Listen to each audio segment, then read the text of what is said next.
A few weeks ago, I lost my dad after a long battle with his health. I'm Kelly, and I often find myself wishing I could have introduced him to his grandchildren.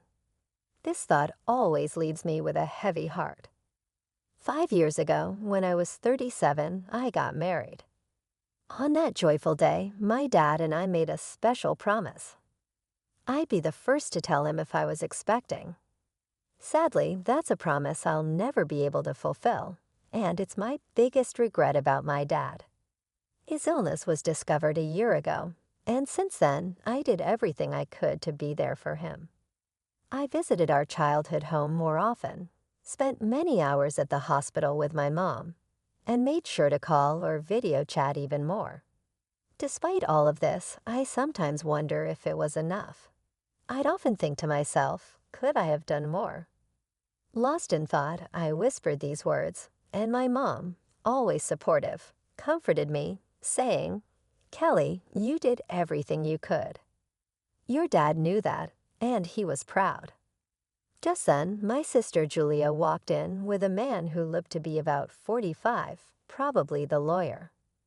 "This is Scott, the attorney," she introduced him, and my mom quickly offered him a seat.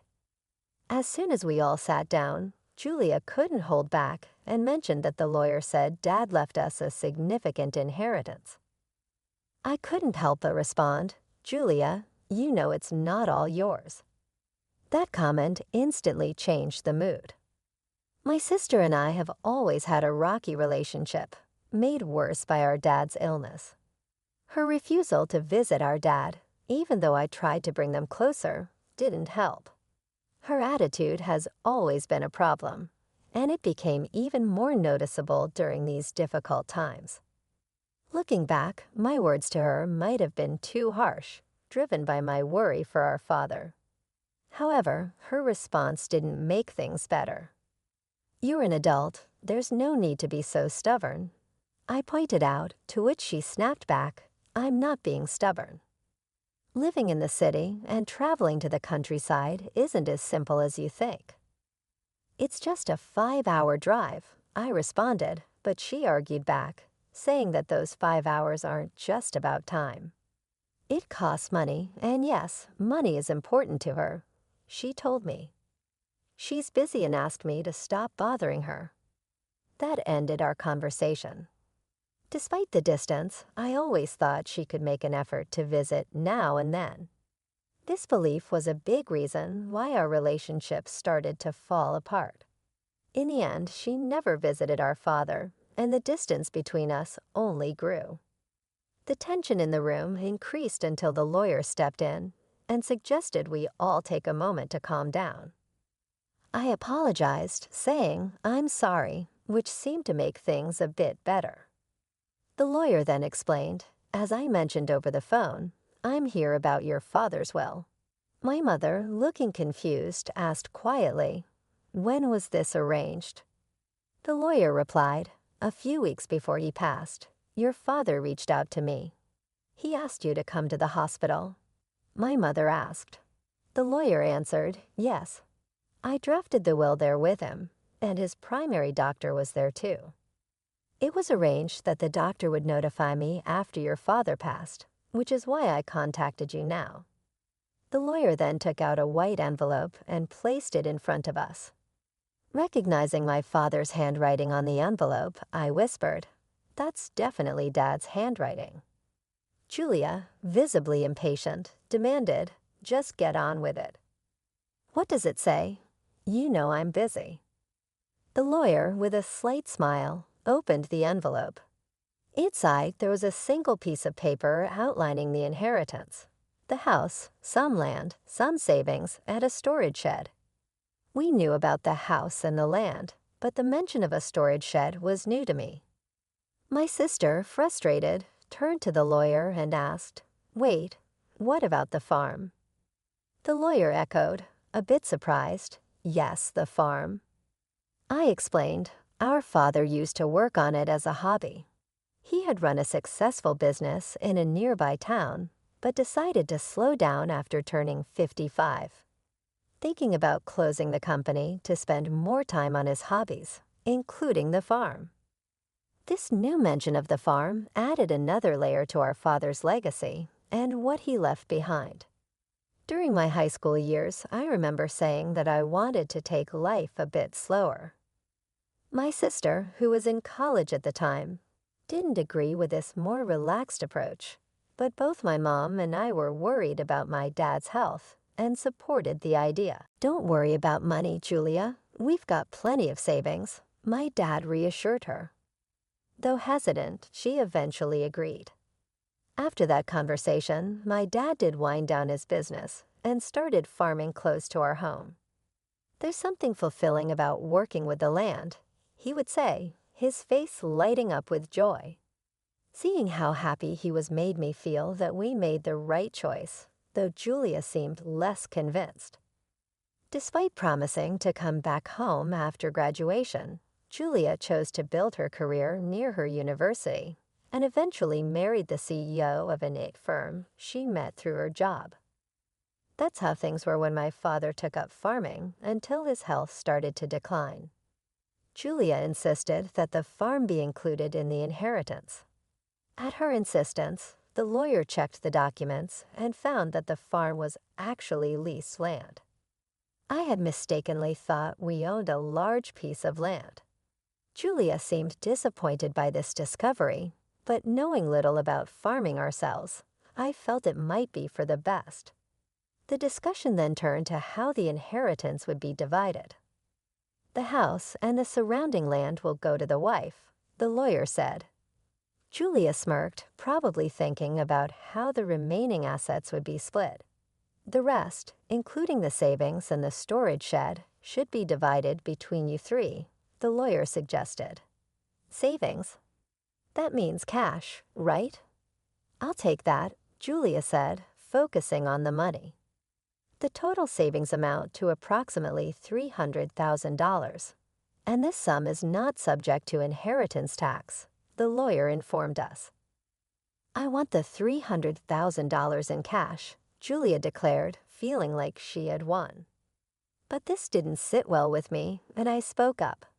"Hold on, I don't agree. Why should you get all the cash?" I protested. "Because I'm the eldest," she argued, as if that settled it. "Fine, you can have the storage shed." "What's that even worth anyway?" she added dismissively, turning back to the lawyer for more details. "It's the shed next to the farm. Whoever inherits it will own the structure, the land it's on, and anything inside it," the lawyer explained. Suddenly, Julia's attitude changed when she heard there was additional land. It struck me as odd that even though she was married to a successful CEO, her desire for more seemed never-ending.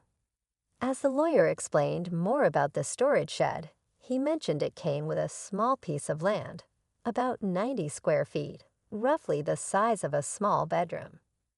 He then laid out some photos of the shed for us to see, showing both the outside and inside. The shed looked quite run down from the outside, and inside it only had simple gardening tools like hoses, scissors, and shovels.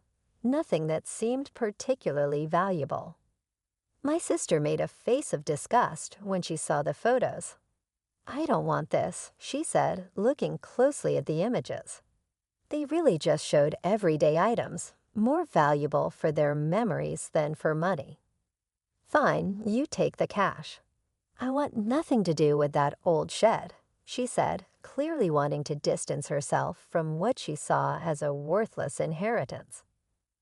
"Hold on, that seems unfair," I protested, realizing how uneven the division was. My sister quickly agreed to take the cash, knowing it was the more valuable option, leaving me with what she saw as worthless. Her insistence made me feel trapped, especially when my mother said, "As long as Julia doesn't complain later, I see no problem with this arrangement." Complain? Why would I? Julia quickly agreed, satisfied with getting the cash, leaving me with the shed. I couldn't hide my disappointment, but before I could argue more, Julia dismissed my concerns, accusing me of being too sentimental. "You care more about our father than money, right? she challenged, leaving me momentarily speechless. It's true that family should be valued over money, but her quick decision left me feeling unsettled. In the end, my mother inherited the house and land. Julia happily took all of Dad's savings, and I was left with the neglected shed. After agreeing to the division, Julia even signed a document promising not to dispute how the inheritance was split, laughing confidently as she did so. I couldn't contain my frustration and later expressed my disappointment to my mother. "Why didn't you support me?"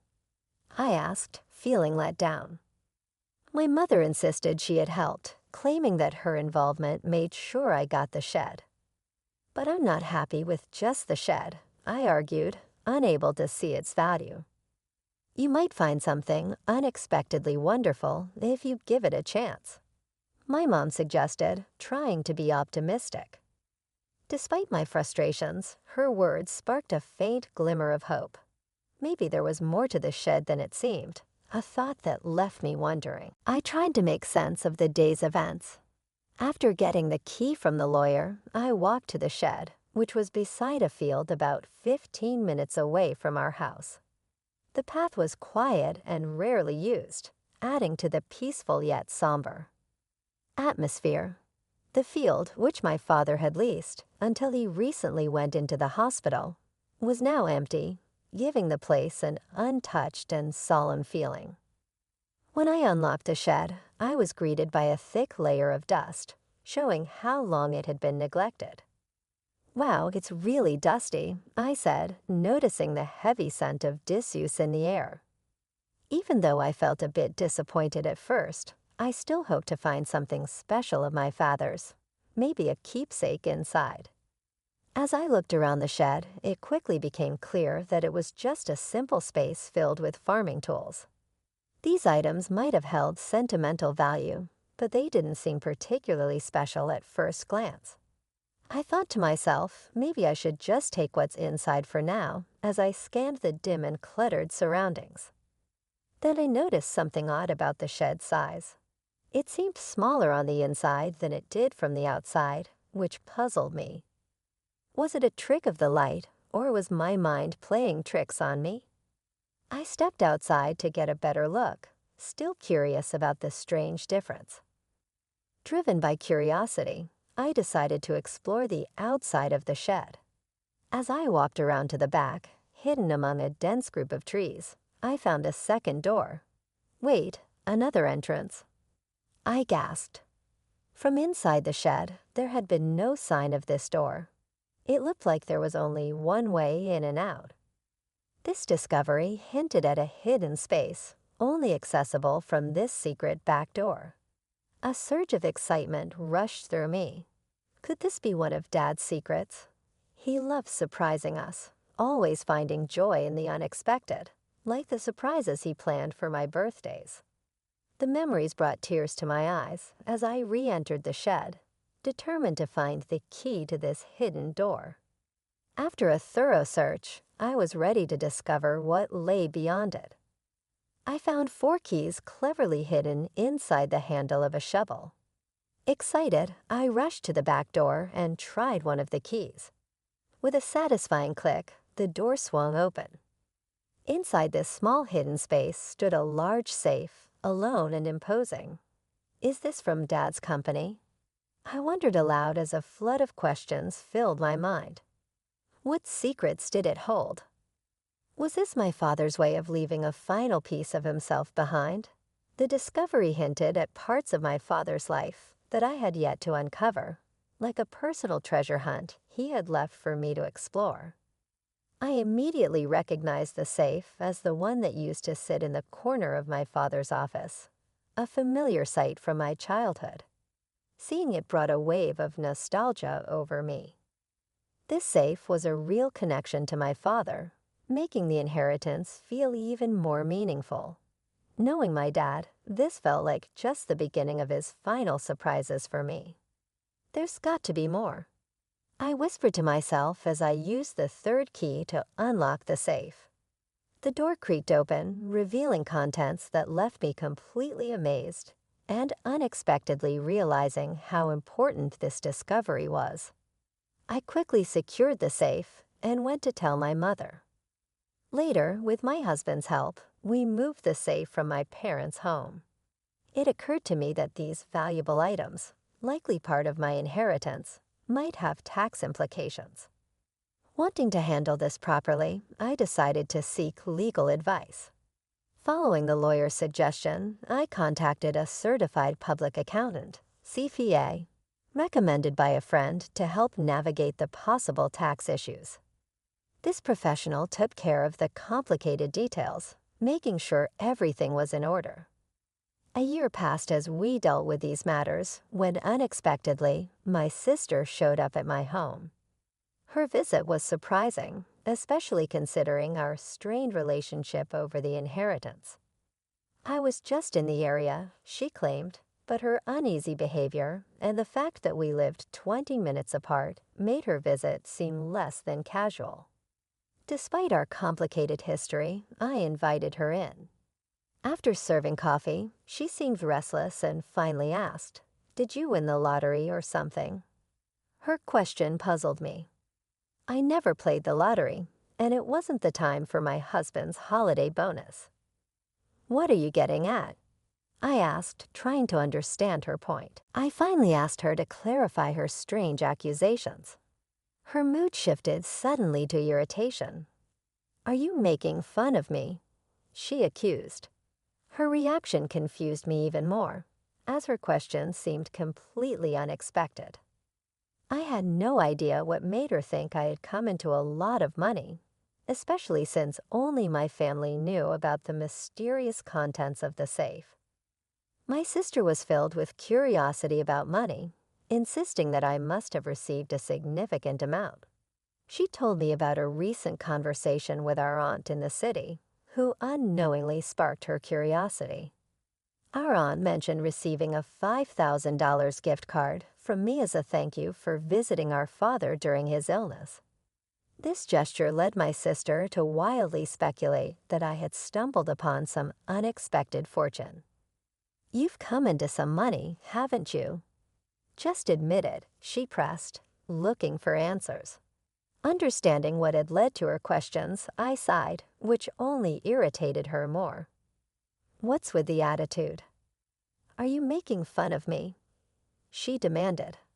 I tried to explain that it was just a gesture of appreciation, but she questioned where the money for such gifts came from. I reminded her of the inheritance, specifically the dusty shed she had dismissed, and then revealed the discovery of the safe inside it, a real treasure trove left by our father. The safe contained a collection of valuable watches, a passion of our father's. Although I wasn't sure of their exact worth, it was clear they were valuable, especially considering the modest savings left behind. This revelation led to a discussion about the possibility of having to pay inheritance tax, a concern my mother had raised when she learned what was inside the safe. "What should I do, Mom?" I asked, seeking her advice. My mother suggested handling everything openly and honestly, reminding me that secrets like these usually come to light eventually. Following her advice, I contacted the lawyer we had previously consulted. The lawyer explained that the value of inherited items determines whether inheritance tax applies. This led me to take the responsible step of accurately declaring the inheritance and ensuring I was complying with all the legal and financial requirements of my newfound wealth. By seeking professional advice, I found out that a certified public accountant, CPA, could help manage the valuation and tax obligations of the inherited watches for me. Trusting the CPA with this task, we discovered that the collection was worth an incredible $500,000. Because of their high value, it was clear that inheritance tax needed to be paid. The sensible advice was to keep only the watches that held sentimental value to me and sell the others to someone who could appreciate and afford them. This approach not only made financial sense, but also felt right emotionally.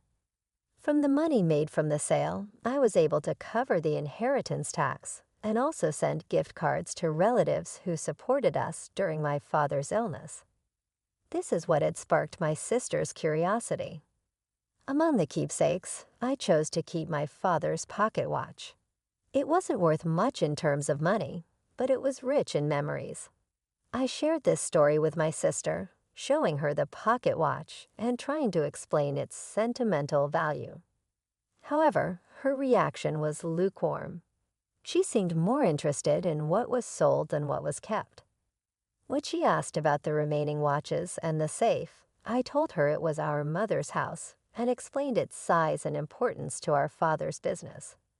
Her response was thoughtful, which left me feeling uneasy about her intentions.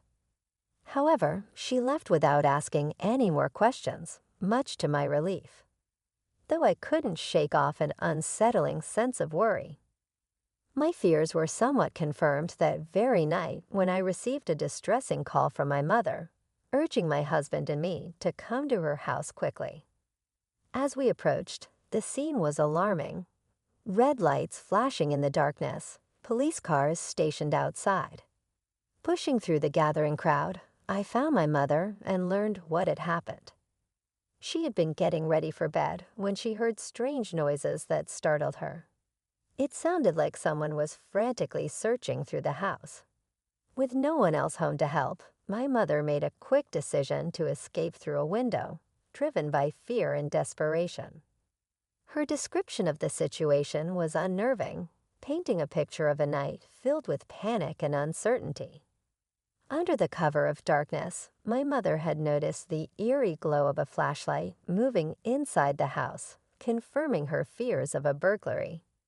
In a state of panic, she made her escape and sought help from our neighbor, who, after seeing the suspicious activity, quickly called the police, convinced that a burglar was in the house. But the supposed intruder was actually my sister Julia, who had decided to search the safe after hearing about my inheritance earlier that day. Not knowing her intentions, both my mother and the neighbor were understandably alarmed. When the police arrived, the situation escalated. Julia, caught off guard and feeling guilty, tried to flee the scene in a panic. Ironically, as she attempted to escape, she collided with the safe, causing it to tip over and trap her underneath. This accident led to her being rushed to the hospital with complaints of leg pain, leaving us all in disbelief over her actions. After this chaos, my mother and I found ourselves apologizing to the responding officers for the misunderstanding. I also felt the need to inform Julia's husband about the incident, only to learn from him that Julia had been hiding a significant amount of debt due to her extravagant spending on luxury items. Their recent argument had ended with her storming out, determined to borrow money from our mom to settle her financial troubles. What we didn't know was that she had already used up her inheritance in an attempt to pay off her debt. Julia's husband, already stressed from discovering her financial mismanagement, declared his intention to divorce her after hearing about her latest escapade. This revelation explained Julia's desperate actions that night, which led to a tense scene at the hospital where her husband brought up the subject of divorce. The entire ordeal turned into a dramatic clash, highlighting the serious consequences of Julia's actions and the turmoil they caused in our family. Julia was adamant, insisting, "I'm not getting a divorce, absolutely not." But the reality of her situation became clear when her husband presented the divorce papers. Faced with undeniable evidence of their broken relationship, she had no choice but to sign them. Now confined to her hospital bed, with a mix of shock and resignation, she was flipping through a part-time job magazine, clearly thinking about how to tackle her debt with new employment. While this turn of events was unfortunate, it offered a small glimmer of hope that she might finally take responsibility for her actions. After everything that happened, I made an important decision to move back to my childhood home. The chaos had definitely made me worried about my mother's well-being, but there was also a happier reason behind my choice. I found out what I'm expecting. After a lot of discussion, my husband and I agreed that moving back would be the best decision. This way, we can have my mother's support as our family grows, even though I regret that my father couldn't be part of this joyful news. I find comfort in believing he would have shared in our happiness. As I step into this new chapter, the excitement of welcoming a healthy child fills me with peace and hope for the future, despite the recent family troubles.